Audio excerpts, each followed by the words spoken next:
আজকে তো রবিবার, সারাদিনটা কিন্তু বেশ অন্যরকম কাটলো। চলো শেয়ার করি তোমাদের সাথে। প্রতিদিনের মতো আজকে সকালটাও শুরু হয়েছে গরম জলে ওষুধ খাওয়া দিয়ে। তারপর আমার ঘরটা ভালো করে গোছানো, কিন্তু গোছানোর পর আর ভিডিও করা হয়নি, ভুলেই গেছিলাম। তারপর স্নান করে চলে এসেছিলাম ঠাকুর ঘরে। আমাদের গাছের ফুল দিয়েই পুজো দিই প্রতিদিন। আমাকে একজন কমেন্ট করেছিলেন, কি কি ঠাকুর আছে তোমার ঘরে, একটু সামনে থেকে দেখিও। প্রথমেই দেখাচ্ছি, আছে তো লক্ষ্মীনারায়ণ। ওনাদেরকে নিয়ে আসার একটা গল্প আছে, সেটা তোমাদের সাথে পরে একদিন শেয়ার করব। তারপর আছে আমাদের ওই বাড়ির মা। তারপরে সামনের বাড়ি একটা মন্দির আছে, ওই বাড়ির মা। নৈহাটির বড় মা, তারকেশ্বরের বাবা, শিবলিঙ্গ, গীতা, জলশঙ্খ, জামালপুরের বাবা, কুবের, হনুমানজি, গণেশ, লোকনাথ বাবা, রাধাকৃষ্ণ। পুজো দেওয়া আর জপ করা দুটোই হয়ে গেছে। তারপর চলে এসেছিলাম নিচে। বাড়িতে আজকে মাসি শাশুড়ি এসেছিলেন। তো উনি না এই গাছটা কিনে এনেছিলেন, নাম বললো শনি গাছ।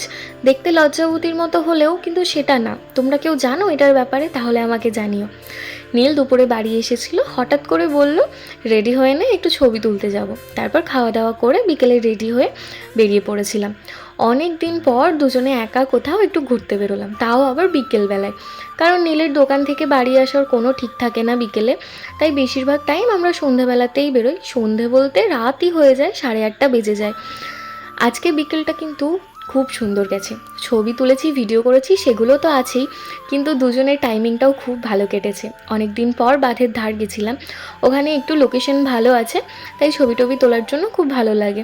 আসলে আমরা প্রায় দিনই ভাবি যে রবিবার করে একটা টাইম বের করবো, একটু ঘুরতে যাব, ছবি তুলবো, কিন্তু সেই সময়টা আর হয়ে ওঠে না। আজকে যখন বললো তখন আর না বলিনি, তাড়াতাড়ি রেডি হয়ে বেরিয়ে পড়েছিলাম। ওখান থেকে আমাকে ওই বাড়ি দিয়ে গেছিলো একবার। আর আমার তো এত খিদে পেয়েছিল, তার জন্য মা আমাকে আম কেটে দিয়েছিল দুটো, আর দিয়েছিল কেক খেতে। তারপর মায়ের সন্ধে দেওয়ার সময় একটু গেছিলাম ঠাকুর ঘরে। তারপর চেঞ্জ করে নিয়েছিলাম, শাড়ি ঠাড়ি খুলে। মা পুজো দেওয়ার পর আমাদেরকে প্রসাদ দিয়েছিল, ছিল বালুশা, খেতে কি সুন্দর ছিল। নীল এসেছিল নিতে। আমাদের একটা জায়গায় যাওয়ার কথা ছিল, তো সেই জন্য এখন নেওয়া হচ্ছে ফিশ ফ্রাই। রাতে আমরা বেরিয়েছিলাম লং রাইডে, সব দোকানপাট বন্ধ, আর আমার খেতে ইচ্ছে হয়েছিল মিষ্টি।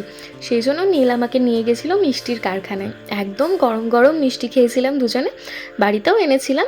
আর এই এক্সপিরিয়েন্সটা কিন্তু দারুণ ছিল, রাত 12টায় কারখানায় গিয়ে মিষ্টি খাওয়া। বাড়ি এসে তো দেখছি আমাদের জন্য অপেক্ষা করছে। তবে যা কিছুই হয়ে যাক, ওদের কথা কিন্তু আমরা ভুলি না। আর যত রাতই হোক, ওরা কিন্তু আমাদের জন্য অপেক্ষা করে। এটাই তো হচ্ছে ওদের সাথে আমাদের ভালোবাসা।